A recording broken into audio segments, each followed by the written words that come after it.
छत्तीसगढ़ के बीजापुर जिले में नक्सलियों ने सोमवार को जवानों को लेकर जा रहे वाहन को ब्लास्ट कर उड़ा दिया। हमले में दंतेवाड़ा डीआरजी के 8 जवान शहीद हो गए, एक ड्राइवर की मौत हो गई है। IG Bastar range Sundarraj P ने बताया कि बीजापुर में संयुक्त ऑपरेशन पार्टी ऑपरेशन पूरा कर वापस लौट रही थी। दोपहर करीब 2:15 बजे बीजापुर मुख्यालय से करीब 40 किलोमीटर दूर अम्बेली गांव के पास नक्सलियों ने आईईडी ब्लास्ट किया।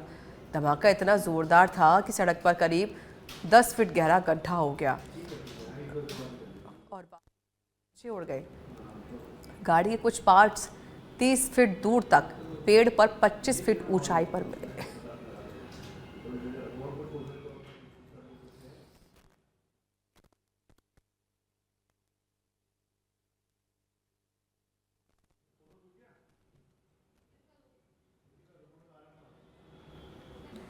और चीन में फैले कोरोना जैसी वायरस HMPV का भारत में तीसरा केस मिला है।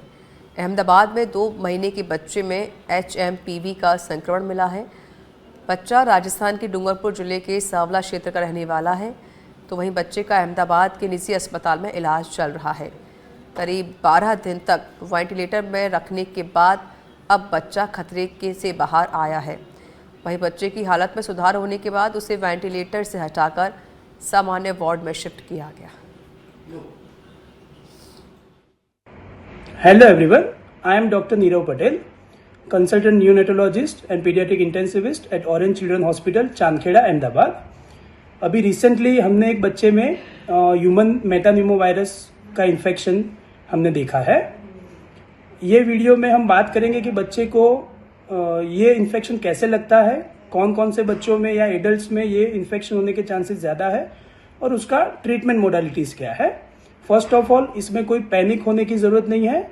ये बेसिकली सिंपल फ्लू जैसा वायरस है जिसमें सिम्टोम भी नॉर्मली सर्दी होता है, खांसी होता है, बलगम निकलता है बच्चे को। कई बार सीवियर केसेस में ब्रेथलेसनेस बोलते हैं कि जिसमें बच्चा थोड़ा स्पीड में सांस लेता है, कई बार ऑक्सीजन का लेवल डाउन होता है, मगर वो बहुत ही रेयर केसेस में देखने को मिलता है। जो हमारे यहाँ पे बच्चा आया वो 24 ऑफ दिसंबर को अपने यहाँ पे एडमिट हुआ था ऑरेंज हॉस्पिटल पे। उसको सर्दी खांसी ऑलमोस्ट फॉर 2 to 3 डेज था। वो मोडासा के आगे, अहमदाबाद गुजरात में जो मोडासा के आगे एक विलेज है वहां से आए थे। बच्चे को 2-3 दिन हमने छोटे मशीन पे रखा, उसके बाद बच्चे का ऑक्सीजन। टोंक से जानकारी है जहां पर संभ्रावता उपद्रव मामले को लेकर जानकारी सामने आई है। 14 लोगों को जमानत मिल गई है। जिला सेशन कोर्ट से ये जमानत मिली है। नरेश मीणा की जमानत पर फैसला भी आना बाकी है। नरेश मीणा समेत 5 लोगों की जमानत पर फैसला पेंडिंग है। थोड़ी देर बाद आएगा नरेश मीणा की जमानत पर फैसला।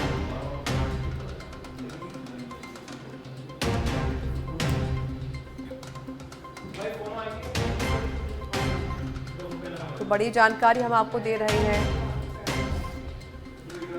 नरेश मीणा समेत 5 लोगों की जमानत पर अभी फैसला पेंडिंग है।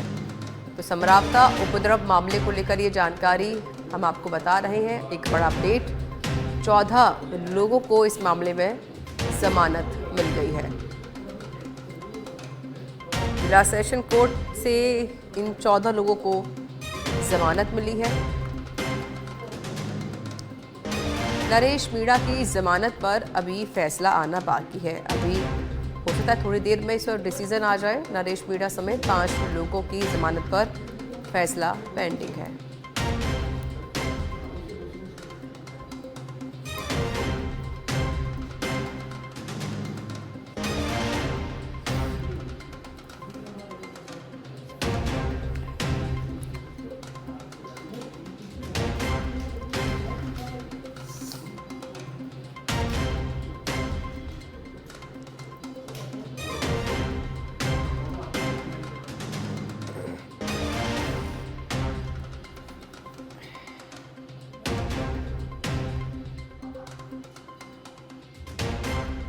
टोंक के संभ्रावता से जानकारी, जहां संभ्रावता में उपद्रव हुआ था उसी को लेकर बड़ा अपडेट कि 14 लोगों की जमानत हो गई है। नरेश मीणा समेत 5 लोगों की अभी जमानत नहीं हुई है। अभी डिसीजन आना बाकी है। संवाददाता भूपेंद्र सोलंकी जुड़ चुके हैं फोन लाइन पर टोंक से। इस पर और अधिक जानकारी देने के लिए भूपेंद्र, अभी नरेश मीणा की जमानत पर फैसला आना बाकी है, कितना और वक्त लग सकता है? क्योंकि देखिए 14 लोगों को जमानत मिल चुकी है, अभी कुछ लोग और बाकी रह गए हैं। जी बताना चाहूंगा कि 14 लोगों को जमानत मिली है। साथ ही नरेश मीणा समेत 5 लोगों को जमानत का फैसला थोड़ी देर में आने वाला है कि जल्दी ये फैसला आने वाला है। इससे पहले 39 लोगों को पहले जमानत मिल चुकी थी और आज 14 जनों को जमानत मिली है, जिससे अब 5 जनों की और जमानत है, वो थोड़ी देर में फैसला आने वाला है। जी ठीक है, अभी थोड़ी देर में फैसला आने वाला है और साथ ही लगातार देखिए मांग भी उठ रही थी ग्रामीणों की कि जो लोग गिरफ्तार किए गए हैं उनको छोड़ा जाए, उनको जमानत दे दी जाए। अभी थोड़ा और इंतजार करना पड़ेगा क्योंकि नरेश मीणा समेत 5 ऐसे लोग हैं जिनका अभी जमानत पर जो फैसला है वो पेंडिंग है। भूपेंद्र, जिन लोगों की जमानत हुई है उनकी तरफ से क्या कुछ कहना है अब? ये अभी तक जमानत का फैसला है, अभी तक उनको छोड़ा नहीं गया है। जो कानूनी जो कार्रवाई है उसके बाद उनको छोड़ा जाएगा। जैसे 39 लोगों को दूसरे दिन देर शाम तक छोड़ा गया था, वैसे ही इनको कल शाम तक छोड़ने का जो बात है वो सामने आ रही है। इस पर कोई रिएक्शन ग्रामीणों का? जी मैं बताना चाहूंगा कि पहले जो ग्रामीण थे और जो समर्थक हैं नरेश मीणा के, उन्होंने एक बड़ी जनसभा की थी अभी थोड़े दिनों पहले। उन्होंने 10 दिन का अल्टीमेटम दिया था कि जो समरावता में आगजनी हुई उसको लेकर जो मुआवजा है वो दिया जाए, साथ ही जो लोग हैं उनके जमानत दी जाए या उनके जो ऊपर मुकदमे लगे हैं वो लेकर उनको मुकदमों से निकाला जाए। उसके बाद अब जमानत मिली है। मैं बताना चाहूंगा कि जब 39 लोगों को जमानत मिली, वो जब घर पहुंचे तो समरावता गांव से लेकर जितने भी गांव के लोग थे वहां पर जमकर उनका स्वागत किया गया। माला पहनाई गई, डीजे से उनको स्वागत किया गया, नाचते गाते लोग उनको घर तक लेके गए। तो कहीं ना कहीं ग्रामीणों में जो समर्थक है उन्होंने खुशी की लहर है। चलिए, शुक्रिया आपका भूपेंद्र सिंह सोलंकी अधिक जानकारी देने के लिए।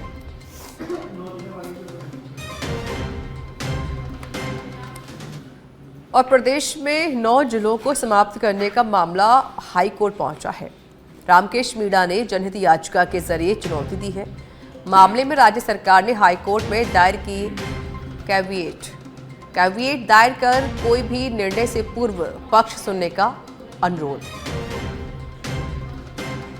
सरकार ने जो 9 नाराज्य निरस्त किए हैं, अब उसी को लेकर ये मामला हाई कोर्ट पहुंच चुका है। प्रदेश में 9 जिलों को समाप्त करने का मामला अब सीधे हाई कोर्ट पहुंचा और कांग्रेस भी सरकार के डिसीजन से काफी खफा है। रामकेश मीणा ने जनहित याचिका के जरिए चुनौती दी है, तो सरकार के फैसले को चुनौती दी गई है।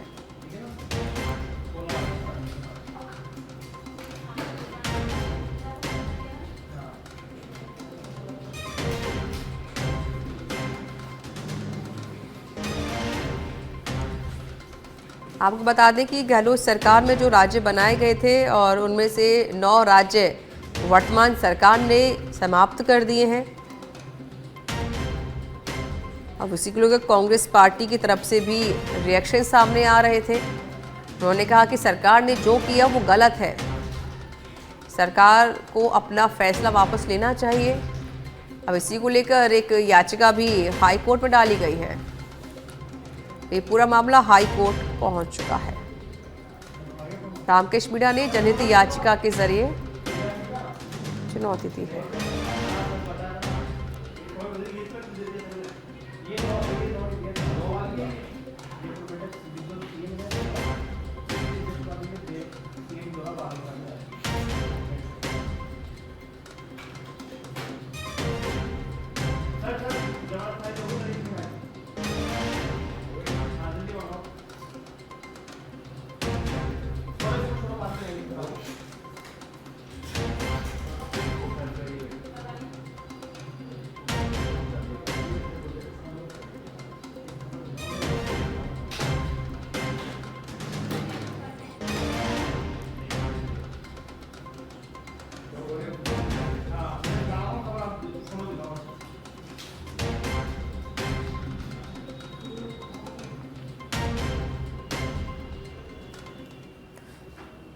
Rising Rajasthan global summit 2024 CM Bhajan Lal Sharma की अध्यक्षता में अहम बैठक हुई।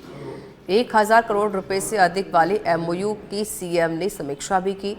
124 एमओयू की सीएम भजनलाल शर्मा ने समीक्षा की।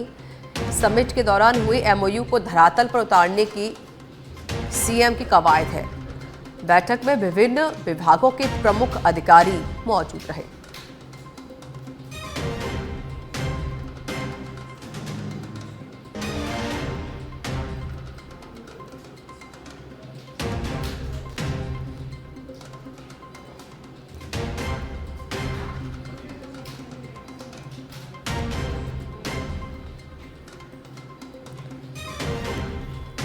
तो 1000 करोड़ रुपए से अधिक वाली एमओयू की मुख्यमंत्री भजनलाल शर्मा ने समीक्षा की है। 124 एमओयू की सीएम भजनलाल शर्मा ने समीक्षा की।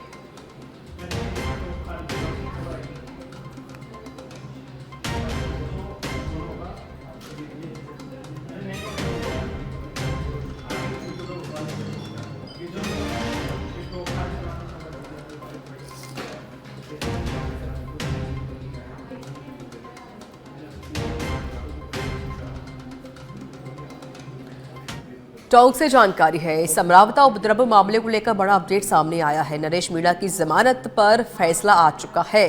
नरेश मीणा की जमानत को खारिज कर दिया है। इस वक्त की बड़ी खबर, बड़ी अपडेट आपको दे रहे हैं। तो नरेश मीणा की अब जमानत को खारिज कर दिया है। जिला सेशन न्यायालय ने ये फैसला सुनाया। 14 आरोपियों की कोर्ट ने जमानत स्वीकार की। नरेश सहित 5 आरोपियों की जमानत पर फैसला आया, जिसमें नरेश मीणा की जमानत खारिज कर दी गई है। एक और अपडेट है कि लगभग 18 लोगों को जमानत मिली है और जानकारी ये भी आ रही है कि सिर्फ नरेश मीणा की जमानत को खारिज किया गया है और बाकी सभी को जमानत मिल गई है। यानी 18 लोगों को जमानत मिल चुकी है और नरेश मीणा की जमानत को खारिज कर दिया गया है।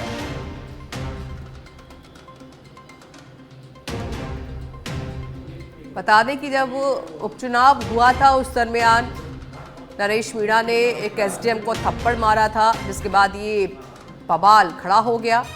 नरेश मीणा को गिरफ्तार भी किया गया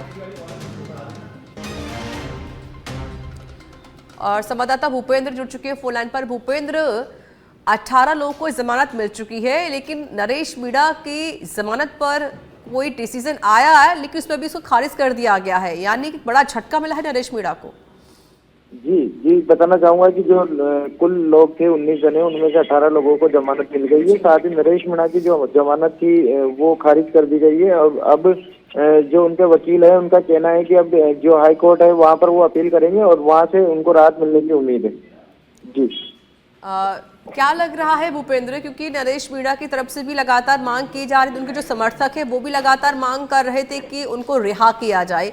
18 लोगों को रिहा कर दिया गया, लेकिन नरेश मीणा की जमानत याचिका को खारिज कर दिया गया है। क्या लग रहा है कि अभी और कितना समय रहना पड़ेगा जेल में नरेश मीणा को? जी बताना चाहूंगा कि जो मामले हैं वो उनके गंभीर धाराओं में मामले दर्ज है।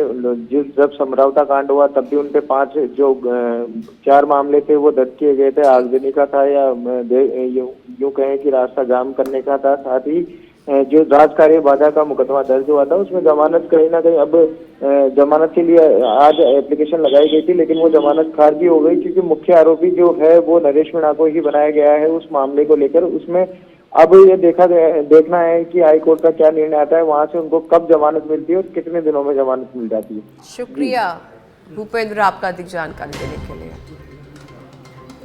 सीएम भजनलाल शर्मा का 10 जनवरी को पचपदरा रिफाइनरी का दौरा प्रस्तावित है। अधिकारियों और एचपीसीएल के साथ बैठक करेंगे। बालोतरा जिला प्रशासन ने तैयारियां शुरू कर दी हैं। HRRL रिफाइनरी को जल्द शुरू करने को लेकर बैठक करेंगे। रिफाइनरी की एक यूनिट को इसी साल शुरू करने की तैयारी है। रिफाइनरी है प्रदेश सरकार का ड्रीम प्रोजेक्ट। पहली ग्रीन रिफाइनरी की तर्ज पर पचपदरा रिफाइनरी बनी है। प्रधानमंत्री मोदी ने किया था 2018 में शिलान्यास। अब जल्द उद्घाटन करवाने की भी तैयारियां हैं।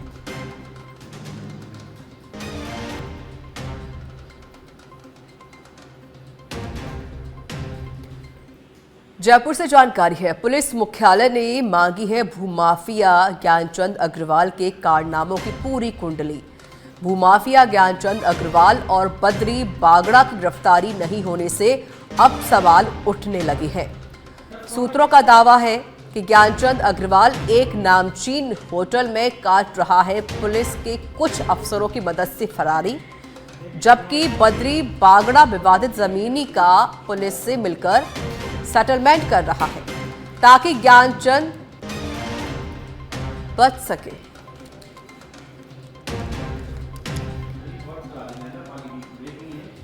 तो ज्ञानचंद अग्रवाल के खिलाफ दर्ज मुकदमों में एफआईआर लग सके। पीड़ितों को शहर के थाने के एक एसएचओ द्वारा भी धमकाने की सूचना है।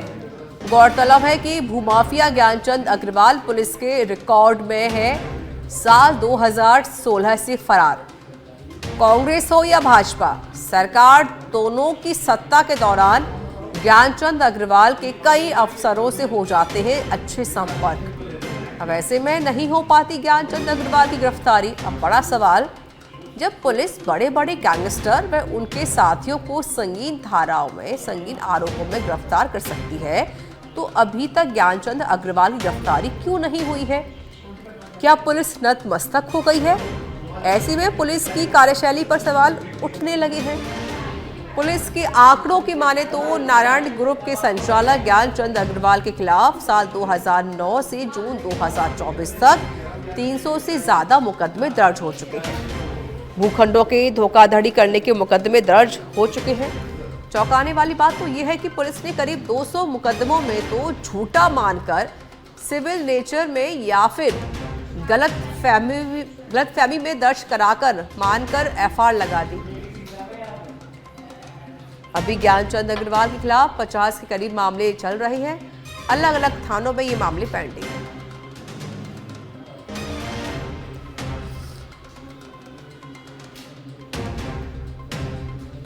सिरोही के शिवगंज से बड़ी खबर है। 4 लेन हाईवे पर दर्दनाक सड़क हादसा देखने को मिला। आगे चल रहे गैस के टैंकर के पीछे जीप घुस गई। जीप का पहला हिस्सा पूरी तरह से क्षतिग्रस्त हो चुका है।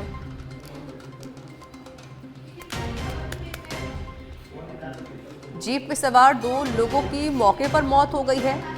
मौके पर पहुंची शिवगंज थाना पुलिस से ट्रक से टोहो करके जीप को खींचकर टैंकर से बाहर निकाला। दोनों मृतकों के शवों को अस्पताल पहुंचाया गया है। फिलहाल पुलिस मामले की जांच कर रही है।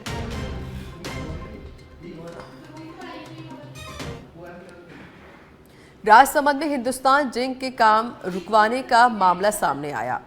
पूर्व विधानसभा अध्यक्ष सीपी जोशी के करीबी रेल मगरा प्रधान ने मोर्चा खोला है। राजसमंद जिले में 300 करोड़ से ज्यादा DFMT फंड देता है हिंदुस्तान जिंक। जिले की चारों विधानसभा में हिंदुस्तान जिंक ने करवाए विकास कार्य। 10,000 से ज्यादा लोगों को प्रत्यक्ष और अप्रत्यक्ष रूप से रोजगार दिए। रेल मगरा प्रधान का दावा सीपी जोशी से कहकर हिंदुस्तान जिंक की जमीन के अलॉटमेंट को रुकवाया था। हिंदुस्तान जिंक के जमीन आवंटन को प्रधान बना रहे मुद्दा। भजनलाल सरकार ने राइजिंग राजस्थान समिट के जरिए उद्योगों को किया है आमंत्रित। रोजगार और विकास के लिए आवश्यक है उद्योग। स्थानीय लोगों का कहना है कि ठेके हासिल करने की असल लड़ाई है।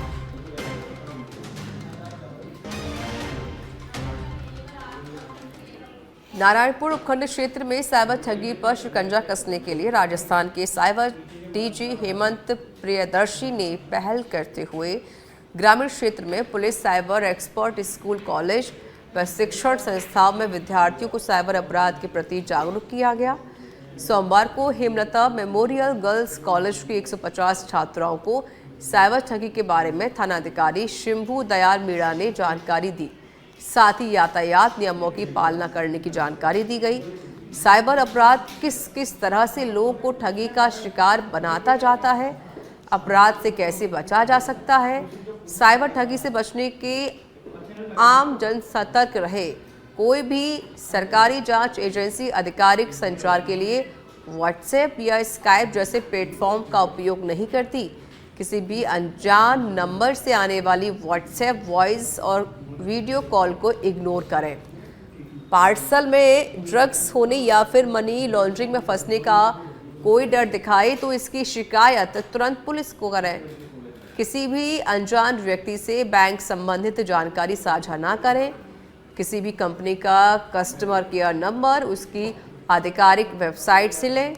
जिस वेबसाइट पर लाल रंग का निशान दिखाई दे उसका एक्सेस करने से बचें। सतर्कता ही ठगी से बचने का एक उपाय है। पहले से ही अभियान चले हुए हैं, तो हेमलता गर्ल्स कॉलेज के अंदर हम लोग आए हैं। यहाँ पे सबसे पहले हमारा ट्रैफिक अवेयरनेस को लेकर के यातायात जागरूकता कार्यक्रम के बारे में इनको सब लोगों को बताया गया है। सब बच्चों जो पढ़ने वाले स्टूडेंट हैं, टीचर्स हैं, सब लोगों को हमने इसके बारे में अवेयर किया गया है।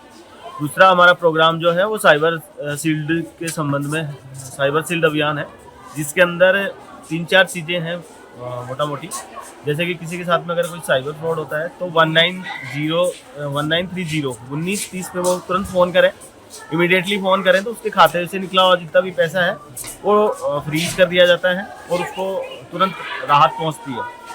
और इसके साथ ही जैसे कि कोई मोबाइल लॉस हो जाता है या किसी का मोबाइल नहीं मिल रहा है, गिर गया, चोरी हो। शिक्षा मंत्री मदन दिलावर की सच पे धड़क से खास बातचीत। प्रैक्टिकल लेने आई टीचर ने करवाया स्वागत तो बज जाएगी बैंड। शिक्षा मंत्री मदन दिलावर का बड़ा बयान सामने आया। प्रैक्टिकल लेने आई टीचर के स्वागत में बैंड बाजा बंद होना चाहिए। सरकारी और निजी स्कूलों को शिक्षा मंत्री ने चेतावनी दी है। सच बेधड़क से एक्सक्लूसिव बात करते हुए मदन दिलावर ने कहा, अगर बैंड बाजे की तस्वीर दिखी तो सरकारी स्कूल के प्रिंसिपल के खिलाफ कार्रवाई होगी। निजी स्कूल की मान्यता पर भी संकट आ सकता है। शैक्षिक सम्मेलन में सब्जेक्ट टीचर ही खैर नहीं है। देखिए, जो शैक्षिक सम्मेलन में अगर टीचर एब्सेंट हुए तो उनकी खैर नहीं है। शिक्षा मंत्री ने कहा, सम्मेलनों की वीडियोग्राफी करवाई जाएगी। अगर टीचर नहीं आएंगे तो एब्सेंट लगाई जाएगी। परंपरा क्यों बहुत दिनों से चल रही थी। मैं जब 10वीं 11वीं पढ़ता तब मैंने भी देखा इसको कि जब बोर्ड की परीक्षाओं की प्रायोगिक परीक्षाएं जिसको कहते हैं प्रैक्टिकल, उसको लेने के लिए एग्जामिनर दूसरे स्कूल से या दूसरे ब्लॉक से या दूसरे जिले से लगाया जाता था। तो आता था तो उसको बड़ा स्वागत सत्कार होता, बैंड बाजे बजते, मालाएं पहनाते, पता नहीं अच्छे अच्छे होटलों में रुकवाते, अच्छे अच्छे गिफ्ट देते। ऐसा हम भी समझते थे ऐसा क्यों होता है। अब ये जो गलत परंपरा थी उसको तोड़ना चाहिए, और इसलिए मैंने मेरे शिक्षा विभाग के सभी अधिकारी को निर्देश दिए हैं कि अब ये नहीं चलेगा। एग्जामिनर कौन आ रहा है उसकी सामान्यतया कोई हार्ड एंड फास्ट नहीं है, पर आम जनता को क्यों पता चले कि कौन है। तो अपने हिसाब से आए, अपने हिसाब से परीक्षाएं लेकर के चला जाए। जो बच्चों ने परीक्षा दी है और उसमें जो उन्होंने काम किया है उसके आधार पर उनको नंबर मिल जाए। पर ये बैंड बाजा बजा कर, स्वागत करा कर, अच्छी गिफ्ट दे करके, अच्छे होटल में रुकवा करके जो कोशिश होती है ज़्यादा नंबर लेने की, ये ठीक नहीं है। ये चाहे निजी विद्यालय हो चाहे वो सरकारी विद्यालय हो। सरकारी विद्यालय में ऐसा होगा तो उनके प्रिंसिपल के खिलाफ भी कार्रवाई होगी, और निजी विद्यालय होंगे तो उनकी मान्यताओं पर भी आंच आ सकती है। इसलिए निजी विद्यालय भी सावधान रहे और सरकारी विद्यालय भी सावधान रहें कि इस प्रकार का यदि हमको दिखाई दिया, हमको पता चला तो कठोर कार्रवाई करेंगे।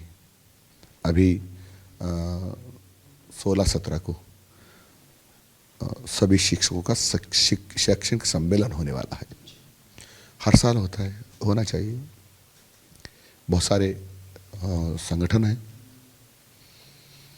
मुझे देखने में आया कि शैक्षिक सम्मेलन के नाम पर सम्मेलन में जाते ही नहीं और 2 दिन की छुट्टी मनाते हैं, और शिक्षक संघ भी उनको हाजिरी दे देते हैं। तब की बार मैंने सभी अधिकारियों को निर्देश दे दिए हैं कि इनकी वीडियोग्राफी कराई जाए, कितने लोग थे, उपस्थित वहाँ शेष कहाँ थे, और जो नहीं जाएगा उसको हम एब्सेंट मार्क करेंगे या छुट्टी मानेंगे। इस प्रकार से शैक्षणिक सम्मेलन के नाम पर मौज मस्ती करने नहीं दिया जा सकते। शैक्षिक सम्मेलन में जाकर के शिक्षा की बात करें, शिक्षा की उन्नति की बात करें, ये सब होना चाहिए। तो मैंने सबको निर्देश दे दें कि वीडियोग्राफी कराई जाए।